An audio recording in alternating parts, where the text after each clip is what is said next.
Écoutez, bienvenue à cette journée d'actualité en addictologie. Je suis Chloé Lucet, je suis psychiatre addictologue et je suis la chef du service de liaison d'addicto du GHU. Donc on est une grosse équipe de liaison qui travaille à la fois sur les services hospitaliers du GHU, mais aussi on va vers les associations, et notamment les CARUD, pour évaluer et prendre en charge les usagers.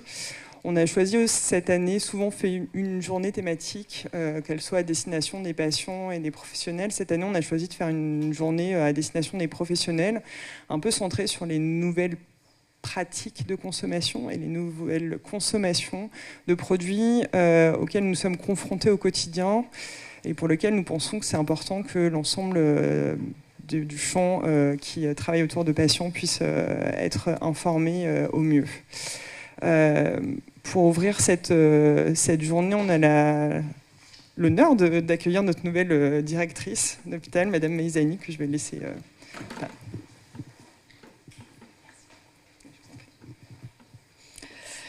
Bien, bonjour à toutes et tous. Effectivement, Pauline Meizani, je suis la nouvelle directrice du GHU Paris. Je suis arrivée la semaine dernière et voilà, ça me faisait très plaisir d'être parmi vous pour ouvrir cette journée aussi passionnante. Voilà. Donc c'est un grand plaisir de vous accueillir aujourd'hui dans le grand amphi du site Sainte-Anne pour cette première édition. C'est pas la première fois que vous vous organisez évidemment des événements de partage et de diffusion du savoir. Néanmoins, c'est sous cette forme la première. Et donc, je tiens à saluer tout particulièrement la présence des équipes soignantes, des partenaires de l'ARS, cher Tanguy Baudin, de l'OFDT, des CUIP qui ont répondu présents. On a eu beaucoup d'inscriptions pour cette journée et on est ravis de ça. Donc, les acteurs de la prise en charge sont au rendez-vous, tout comme les autorités, et je veux y voir un signe de bon augure. Avant d'aborder le fond des questions, bien sûr, je vais inverser le sens oratoire traditionnel pour remercier tout particulièrement l'équipe de liaison addictologique du GHU Paris, qui a été portée par le dynamisme et l'expertise du pôle Moreau de Tours. Cette équipe a été créée il y a un peu plus de 5 ans seulement, c'est pas bien long, mais elle a réussi à s'imposer en 5 ans comme un acteur indispensable à l'interface de la psychiatrie et de l'addictologie, en intervenant dans les services d'hospitalisation adulte du GHU, et aussi dans les structures associatives parisiennes qui reçoivent des usagers selon une logique d'aller vers. Former, évaluer, conseiller, orienter, l'équipe de liaison addictologique est l'un de ces dispositifs qui fait la richesse et la spécificité de notre établissement et le parfait exemple de ce que la transversalité peut offrir de meilleur pour la prise en charge de nos usagers.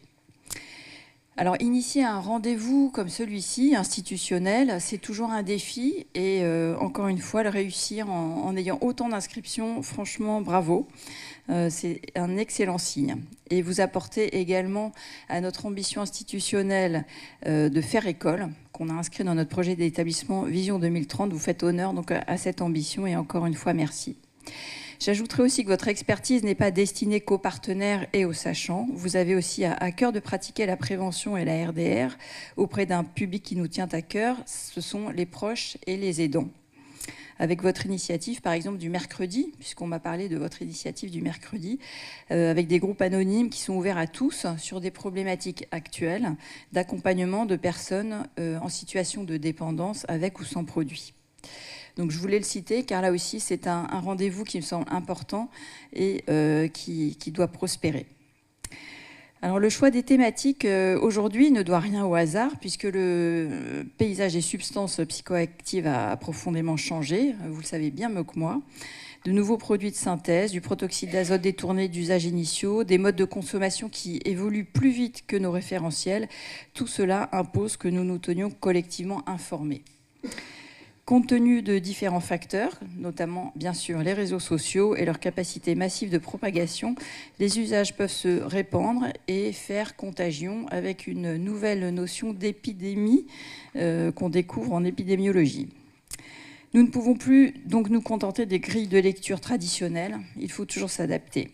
Face à la vitesse de l'innovation chimique, des dynamiques de trafic, notre réactivité, bien sûr, doit être absolue.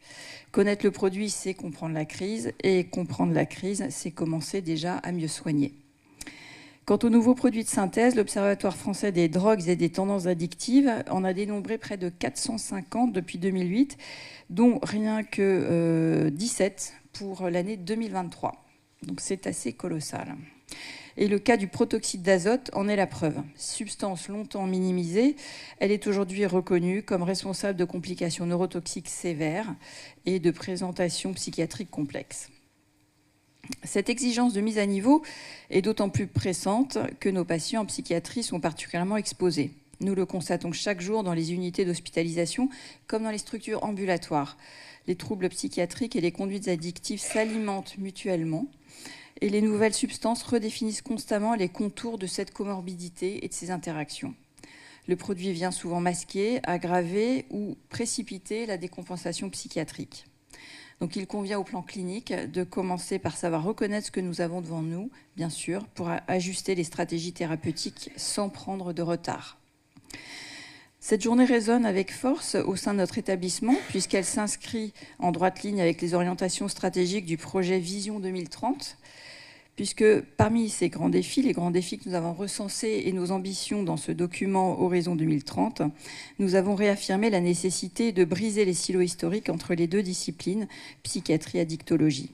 Notre ambition est claire, c'est de fluidifier les parcours de soins, renforcer les structures expertes comme le XAPA Moreau de Tours et systématiser l'intervention de liaison. L'implantation des équipes d'addictologie au plus près des services de psychiatrie de secteur est un axe prioritaire pour garantir l'équité d'accès aux soins spécialisés partout sur le territoire parisien. Mais un tel sujet brise aussi d'autres frontières de spécialité, comme celle des soins somatiques et des prises en charge en neurosciences. Et c'est là toute la diversité de notre écosystème dans le GHU, avec la chance de pouvoir nous appuyer sur de riches expertises cliniques.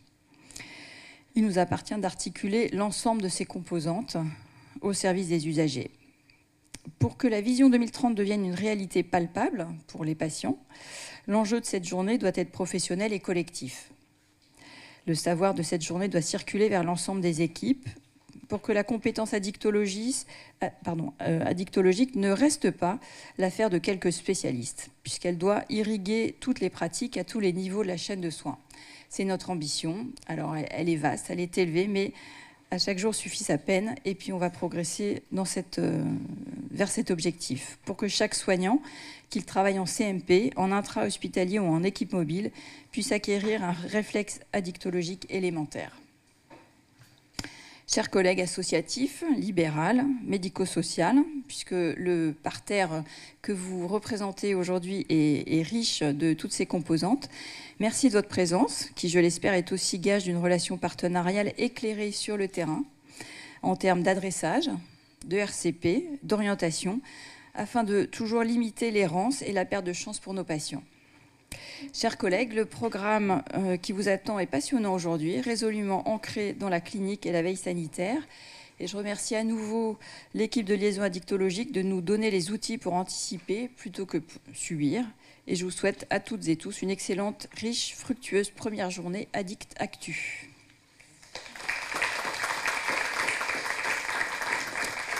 Et je passe la parole à Tanguy Baudin, donc directeur départemental de l'ARS 75. Merci beaucoup. Bonjour à tous. En tout cas, moi, je voulais vous dire que j'étais très heureux d'être avec vous ce matin et d'ouvrir ce séminaire consacré aux addictions et usages de substances en psychiatrie.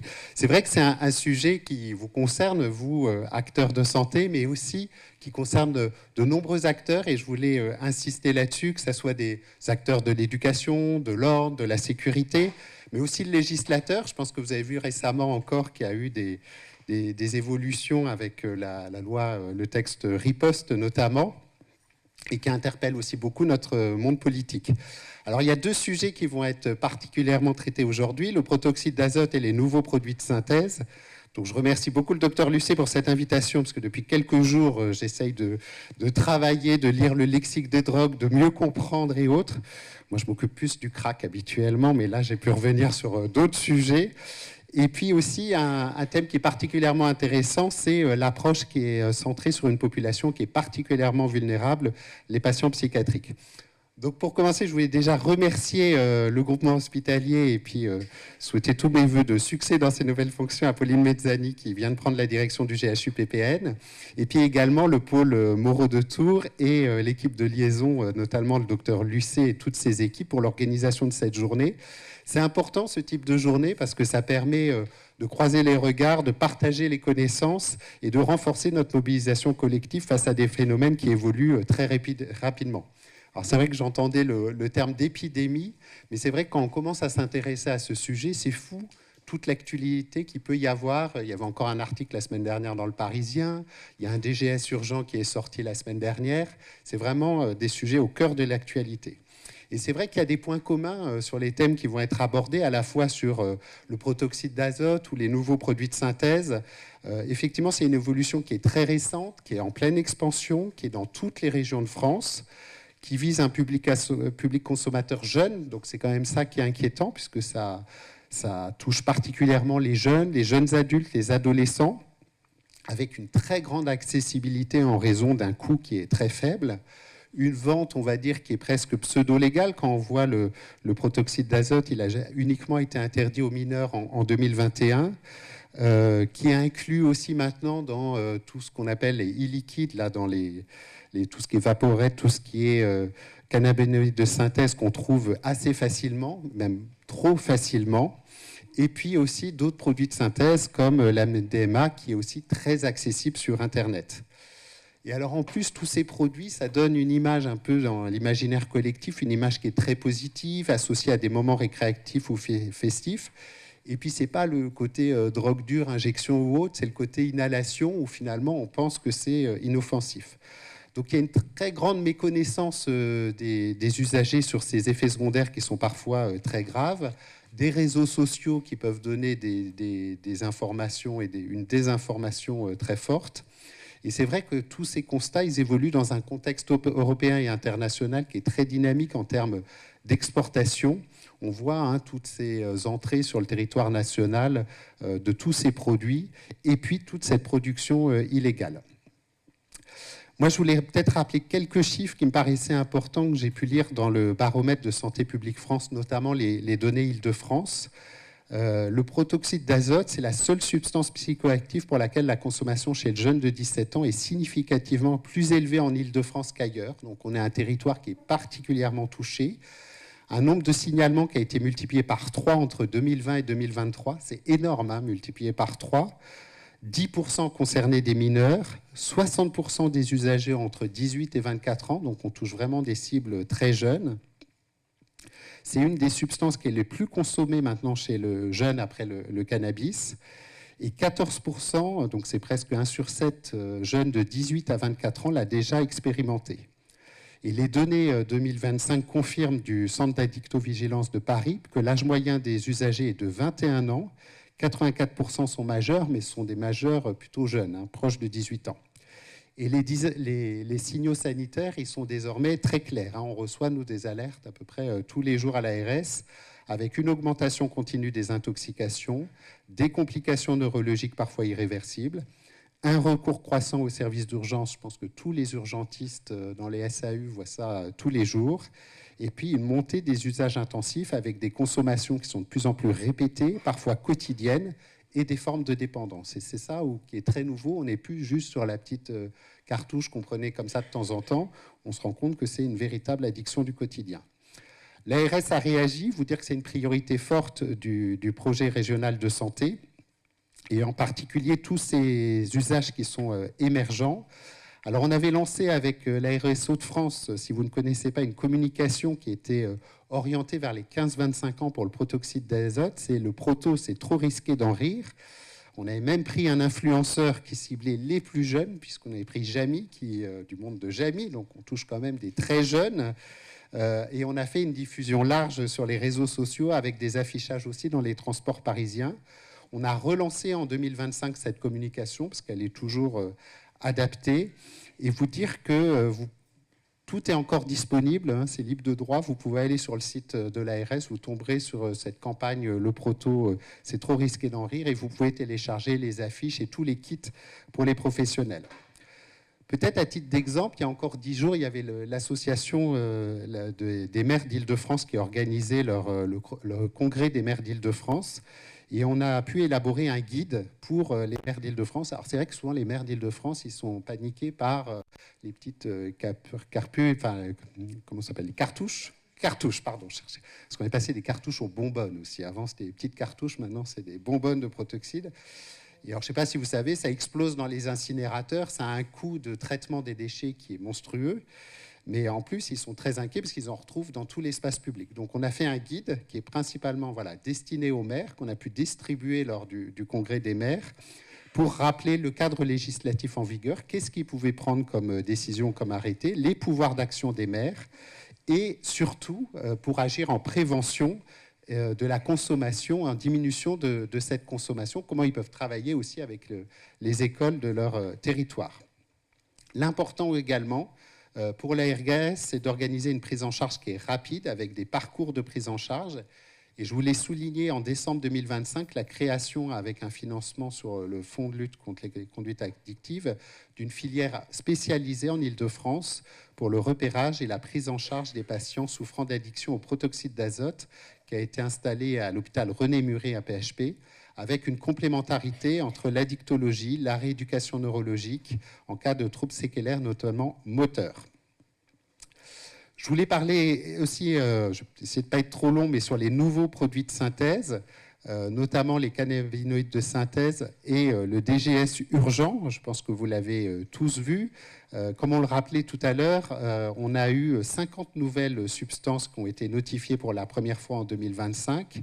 Et par ailleurs, on a environ 400 nouvelles substances qui ont été signalées et détectées sur le marché depuis 2024, ce qui représente un véritable défi pour la veille sanitaire parce qu'on est face à des produits qui sont en pleine explosion.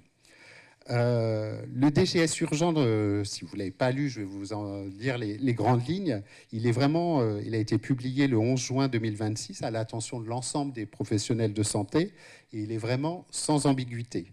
On a une augmentation préoccupante des intoxications liées aux cannabinoïdes de synthèse depuis 2025, principalement chez les adolescents, avec des produits qui sont très puissants, souvent consommés à l'insu des usagers. Ils ne se rendent pas compte que dans ces liquides, il peut y en avoir. Des tableaux cliniques qui sont de plus en plus graves, avec parfois des issues fatales. Il y a eu des décès en Île-de-France. Et on a la nécessité d'avoir une action qui est renforcée, notamment dans les milieux scolaires, puisqu'il faut agir dès le plus jeune âge. Et donc, il y a des similitudes, que ce soit les sujets de protoxyde d'azote ou des nouveaux produits de synthèse. La DGS appelle à une vigilance renforcée de l'ensemble des professionnels de santé devant des symptômes cliniques qui peuvent parfois être peu spécifiques quand ils arrivent aux urgences et recommande de sensibiliser le jeune ainsi que son entourage aux risques graves. C'est vraiment toute la campagne, vous le verrez sur le proto, elle est sur cette ligne-là. Et de signaler tout cas suspect pour contribuer à la veille sanitaire. On a besoin aussi de le savoir, de diffuser le message. On le fait souvent auprès des SAU quand on voit, je crois que l'an dernier, il y avait une augmentation très massive de PET au crâne. On a fait un message à l'ensemble des SAU pour qu'ils soient informés de ces nouveaux produits. Donc il y a à la fois un enjeu de diffuser rapidement les informations sur les usages pour les professionnels de santé compte tenu des risques sanitaires. Mais il y a aussi un enjeu de mieux connaître les spécificités d'usage chez des publics qui sont vulnérables aux comorbidités addictives, notamment les patients, vous le verrez aujourd'hui, qui sont suivis en psychiatrie afin d'adapter l'information, la prévention et les soins. Et j'espère que ce séminaire permettra de renforcer ces connaissances. On parle beaucoup des professionnels de santé, mais je voulais le dire également, l'objectif c'est aussi d'étendre la formation aux professionnels qui sont non spécialisés en addictologie et à un monde qui est beaucoup plus large. Donc, bien sûr, les professionnels de ville, les professionnels de santé libéraux, mais j'insiste aussi, l'ensemble des professionnels, toute la communauté, on va dire, scolaire de l'éducation nationale, notamment les infirmières, les médecins scolaires, qui jouent un rôle déterminant dans le repérage précoce et dans toutes les actions de prévention qui peuvent être portées dans les écoles. Et c'est vrai que c'est un travail qu'on a engagé avec eux, qu'on essaye d'être le plus structurant possible pour mettre à disposition des outils, sensibiliser aux nouveaux produits, parce que tout le monde n'est pas informé, et aussi d'orienter, c'est toujours l'idée d'avoir un parcours qui est dédié, et notamment les consultations jeunes consommateurs qui permettent d'être accueillis, accompagnés et de travailler avec l'entourage. C'est toujours cette logique du patient avec son environnement. Je tenais à remercier aussi, en milieu hospitalier, tout le travail qui peut être réalisé par les équipes de liaison et de soins en addictologie, qui jouent un rôle central dans la montée en compétences des équipes hospitalières, et je pense que c'est un bon exemple aujourd'hui. Donc c'est vrai que le travail pour l'ARS, il est immense, puisqu'il y a à la fois cette logique de parcours, de renforcer des liens, alors aussi bien entre les services d'urgence, la médecine de ville, les structures d'addictologie, le but c'est que tout le monde travaille ensemble, mais aussi les acteurs de prévention, parce qu'il faut aller toucher dès le plus jeune âge et dès l'origine du problème. Donc, votre mobilisation collective, elle est indispensable pour travailler tous ensemble entre tous les acteurs. Et je voulais vous le dire aujourd'hui, l'ARS est à vos côtés, donc il ne faut pas hésiter à nous solliciter si vous avez des projets ou autres pour soutenir vos actions, structurer les réponses et amplifier les dynamiques partenariales, parce que face, on va dire, à ce fléau, cette épidémie, comme ça a été dit, c'est qu'ensemble qu'on pourra y arriver. Donc je voulais vous remercier pour votre engagement, votre présence aujourd'hui qui témoigne de l'intérêt pour ce sujet qui est prioritaire, et je vous souhaite un excellent séminaire qui soit riche d'échanges et de perspectives. Merci à tous.